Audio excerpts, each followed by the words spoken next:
자, 오늘 우리가 이제 공부할 부분은 이 단원의 명사에 관련된 단원 중에 가장 중요한 내용 중에 하나예요. 자, 정관사라는 겁니다. 정관사.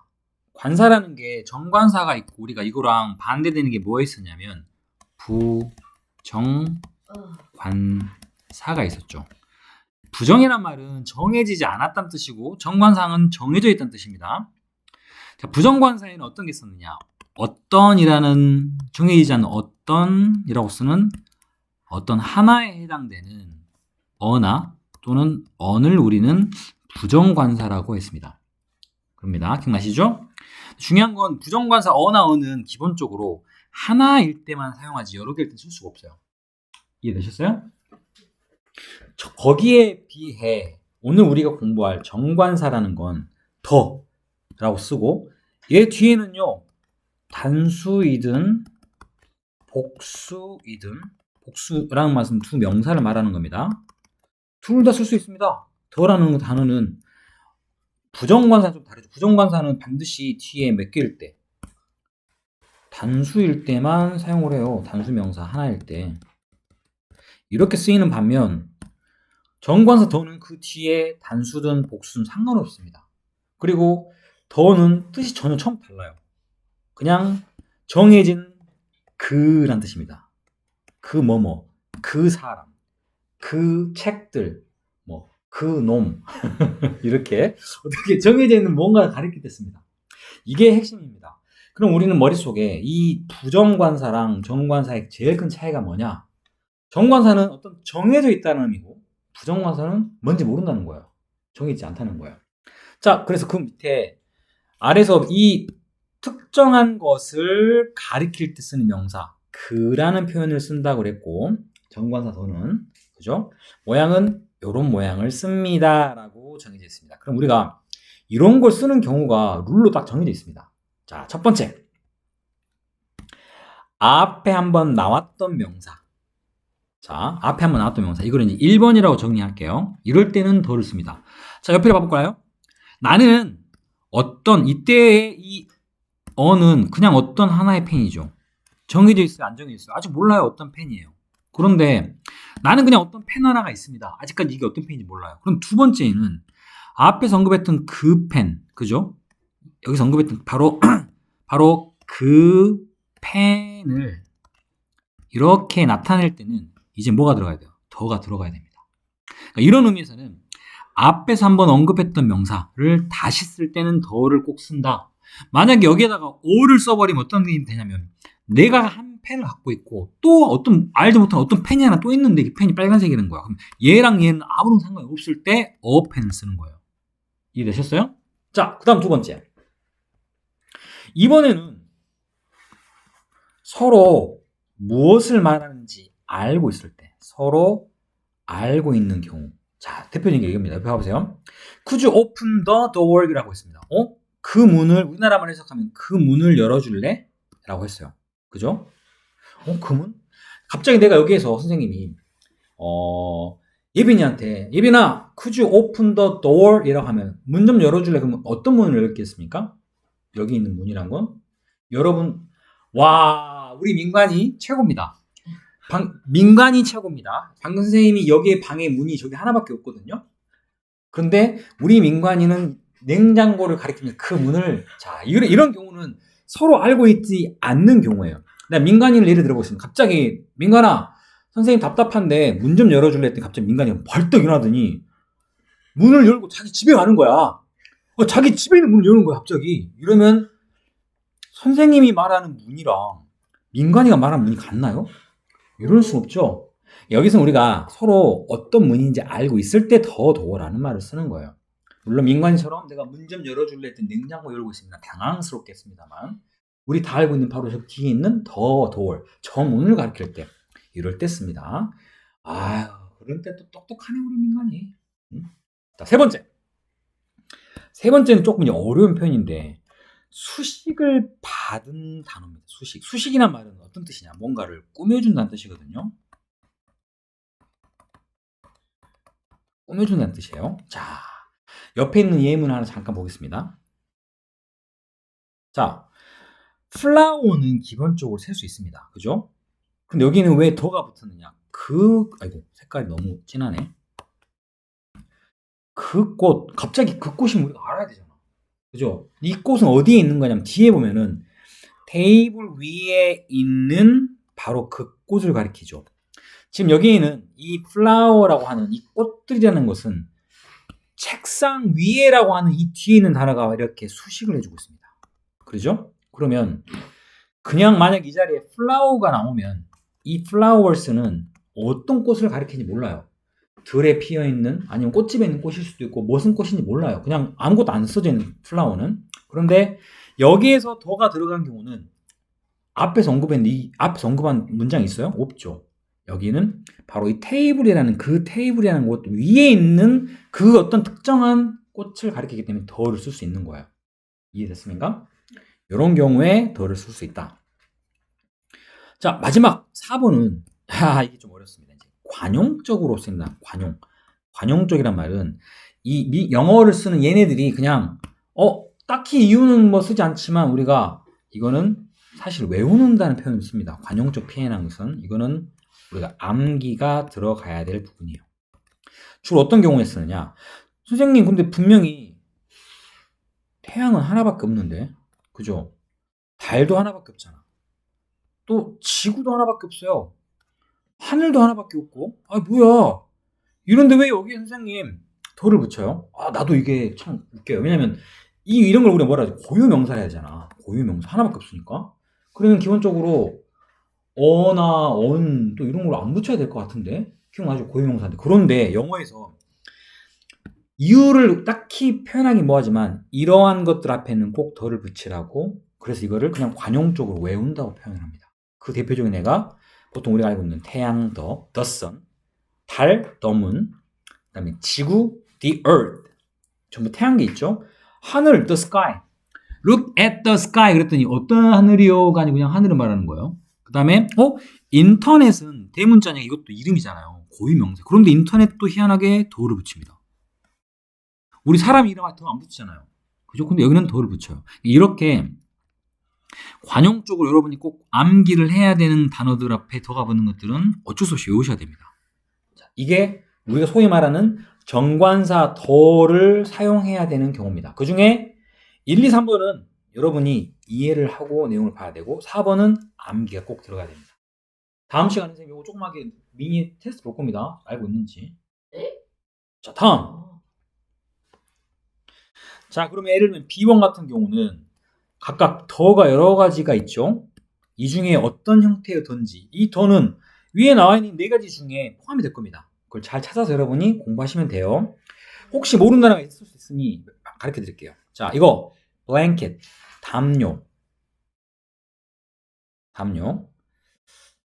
뭐 다른 거 없네. 이거는 코트인 거 아시죠? 코트. 그 다음에 이 베이스는 화병, 꽃병, 화병. 그 다음에 look up은 위를 보답니다. look up at은 위에 있는 무언가를 보다는 뜻이에요. 이때 full이란 말은 달이 가득 찼다는 것은 뭐야? 만월. 완전히 꽉 찬 거야. 둥근달, 보름달, 어디 떴나? 암산 위에 떴지?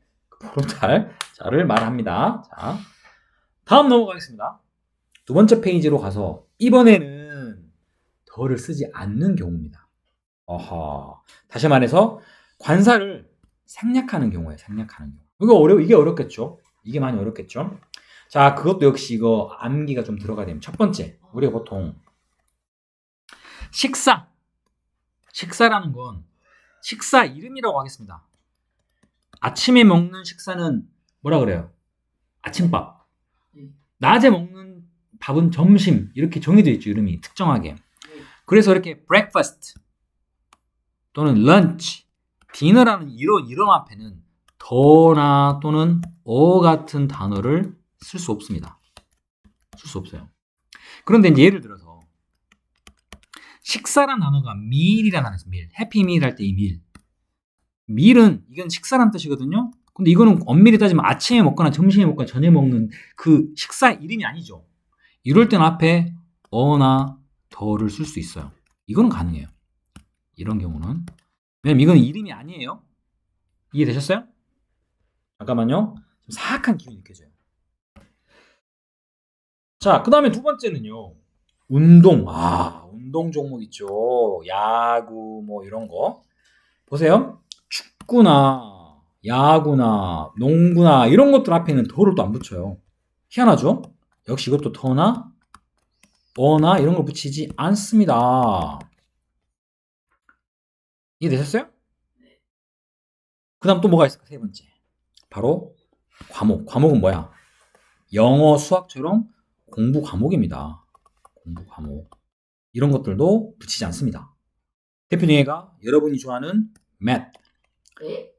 여러분이 좋아하는 history, 역사, 여러분이 좋아하는 English, 이런 거. 이런 것들 앞에도 더나 어를 붙이지 않아요. 과목이기 때문에. 자, 이렇게 이게 일단 첫 번째. 두 번째는요. 자, 요거는 두 번째는요. 별표 2개. 아니, 3개. 자, 우리가 자동차는 기본적으로 자동차는 앞에 어를 쓸 수 있나요, 없나요? 쓸 수 있죠? 써요? 그런데 뭐가 붙었을 때? by라는 이 전치사. 중요한 거 이겁니다. 뭐뭇을 타고 라고 쓰는 by는 전치사죠. 이 by라는 전치사 뒤에는요. 바로 그러니까 다시 말해서 이 자리지. 이 자리에 더, 이딴 거 절대 쓰면 안 됩니다. 원래 이 자동차는 셀 수 있으니까 어나 더를 쓸 수 있어요. 그죠? 그런데 뭐 뒤에 쓰일 때 뭐뭇을 타고의 의미인 by라는 전치사 뒤에는 안 됩니다. 버스를 타고도 바이버스지 바이 더 버스 아니고, 또 서브웨이는 지하철이죠. 바이 서브웨이라고 합니다. 누가 서브웨이 그랬더니 선생님 그거 맛있는데요. 맛있죠, 서브웨이. 근데 지금 서브웨이를 타고지 먹는 서브웨이가 아닙니다. 자, 그 다음에 그래 좀 특이한 게 있죠. 발을 타고 가지 않잖아요. 발로 위로 짚고 가기 때문에 on을 쓰는 거. 얘는 바이를 안 써요. 이때 바이 쓰면 안 돼요. 우리가 걸어서란 말은 on foot, 발이라는 것을 우리가 수단으로 쓰지만 발 타고 가는 건 아니잖아요. 이건 발을 이럴 때, 중요한 건 이럴 때도 역시 뭘 쓰지 않아요. 더를 쓰지 않고 어를 쓰지 않습니다. 자, 이해되셨어요? 그 다음 세 번째. 세 번째는 이거야. 자, go to bed랑 go to the bed랑 어떤 차이일까요? 이 두 가지 차이를 아시면 여기는 일단 더가 들어갔고 여기는 더가 안 들어갔고 어떤 차이일까? 자, 위에 있는 go to bed는 다시 말해서 명사인데 우리가 침대 쓸 수 있잖아요. 어를 쓸 수 있으면 더도 쓸 수 있을 텐데 왜 여기는 아무것도 안 썼느냐? 뭐라 했냐면 본래의 용도. 본래의 용도. 침대의 본래 용도 뭡니까? 자는 거죠. 네. 이렇게 잠자리에 들다라는 원래의 용도로 쓸 때는 더를 쓰지 않습니다. 근데 go to the bed는요, 그냥 침대 쪽으로 가는 겁니다. 침대로 가는 겁니다. 가다. 왜? 두드러 패려고. 동생을 두드러 패려고 데리고 침대 쪽으로 가다. 아하. 여러분의 지금 상황인가요? 민간이 약간 눈물이 흐르고 있는데 무슨 일인지 모르지만, 자, 이렇게 어떠한 다른 목적으로 쓸 때는 더를 쓸 수 있어요. 자, 그럼 이것도 마찬가지야. 학교. 여러분은 go to school인가요? go to the school인가요? go to the school이라는 사람은 여기 있으면 안 됩니다. 학교에 뭐라고 합니까? 공부하러 가는 건 go to school이고 go to the school은 학교에 공부 목적이 아닌 놀러, 뭐 친구랑 놀러 만나러, 또는 배고파서 이런 정신 나간, 또는 선생님 같은 경우는 예를 들면 내가 우리 민간이가 선생님 여기 놔두고 가서 내가 그 학교에 가서 민간이한테 뭘 갖다 줘야겠다. 그러면 go to the school이겠죠. 난 공부하러 가는 게 아니기 때문에. 또 물론 여기 go to work도 있습니다만 이거 go to church. church는 교회입니다. go to church는 뭐하러 가는 겁니까? 예배 드리러 가는 겁니다. go to the church는 아까 말한 것처럼 다른 이유로 교회에 뭐 좋아하는 친구가 있어서 그 친구 만나러 간다던가. 그죠? 뭐 이런 이유로 갔을 때는 더를 쓰는 이렇게 구분을 한답니다. 자, 이해되셨어요? 이것도 정리를 잘 하셔야 됩니다. 자, 일단 여기서 한번 끊어야 되나? 하나가 남았는데 이거 너무 쉬운데? 이거 한 번에 갑시다. 자, 이거는 내가 그때 기억에 1학년 학교 2학기 시험이 나왔던 것 같아요. There is there, 해가지고. 자, there이라는 단어의 원래 뜻이 뭡니까? 거기죠, 거기. 반대말은 뭐야? 여기. 뭐가 있습니까? here이 있습니다. 이건 여기. 그죠? 자, 이런 뜻이 있는데, 문제는 이렇게 t에 is나 are가 there과 함께 이렇게 쓰이잖아요? 그러면 이때는 there은 해석하지 않습니다. 원래 there의 뜻은 거기죠. here는 여기인데, there에 이렇게 비동사가 들어가는 경우, 비동사가 이렇게 들어가는 경우는 이 there를 해석하지 않아요. 그러면 도대체 뭐야? 이 문제는 무슨 뜻이에요? 해석은요, 뭐뭇이 있다라고 해석을 합니다. there가 안 들어가죠? 해석이 안 돼요. 뭐뭇이 있다라고 해석합니다. 됐나요? 이해가? 그런데 어떨 때 is를 쓰고 어떨 때 are를 씁니까? 라고 누가 물어보면 눈치를 채신 분도 계시겠지만, 자, 참고로 이 there는 주어가 아니에요. 얘는 주어가 아니에요. 문장 맨 앞에 있었지만 이 there는 주어가 아니랍니다. 응? 그럼 주어는 어디 있습니까? 자, is는 뭐야? 우리가 동사잖아요. 그 뒤에, 이거 뒤에 쓰이는 게 주어입니다. 희한하죠? 주어 동사가 밖에 있는. 이런 거 우리는 영어에서 도치라는 표현을 쓰거든요. there is there는 자동적으로 도치가 됩니다. 절대 이 there는 주어가 아니다 라는 걸 여러분이 꼭 머릿속에 넣어두시고, 자, 그럼 is는 우리가 뭘 뜻습니까? 비동사는 주어가 단수일 때, 그래서 뒤에 들어가는 주어가 단수가 될 때 is를 쓰는 거예요. was는 뭐의 과거형이야? is의 과거형이죠. 이거는 당연히 뭐 해석하면 뭐야? 뭐뭇이 있었다라고 해석되겠지. 반면에 여기도 또한 are를 쓰는 경우는 조금 전에 설명한 것처럼 얘가 동사입니다. 그리고 뒤에 나오는 이 명사가 주어가 되겠죠. 똑같이. 이 주어가 뭐일 때? are는 여러 개일 때 쓰잖아요. 복수 명사가 씁니다. 복수 명사 뒤에 쓰일 때 우리는 are를 쓰죠. 자, were는 뭐의 과거형? a의 과거형. 뭐가 역시 뜻은 있었다라고 해석합니다. 자, 여기서 질문. 그러면 sugar, water, money 얘네들 공통점 뭡니까? 셀 수 없는 애들이죠. 셀 수 없는 명사입니다. 그럼 셀 수 없는 명사는 몇 개 취급해야 되나? 항상 단수 취급. 단수는 몇 개입니까? 한 개입니다. 그래서 만약에 이런 단어들이 어디에 이 뒤에 쓰여 있을 때는 반드시 is나 과거일 때는 was를 써야 되겠죠. 자, 명심하세요. 명심. 자, 명심하세요. 자, 이거 뒤에도 보면은 여러 가지 있지만, 자, 8번 같은 경우 과거입니다. 이 was를 쓴 이유가 뭐야? 하나일 때 쓰죠. 뒤에가 뭐야? water는 셀 수가 없습니다. 그래서 항상 약간의 물은 단수 취급을 한다. 그러니 동사를 was나 is를 써야겠죠. 이렇게. 자, 일단 이해됐나요? 자, 그럼 여기까지 숙제로 나갈 겁니다. 방송 듣고 잘 정리하시고, 여기서부터 7번부터 주말에 조금씩 숙제 나갔습니다. 자, 여기까지.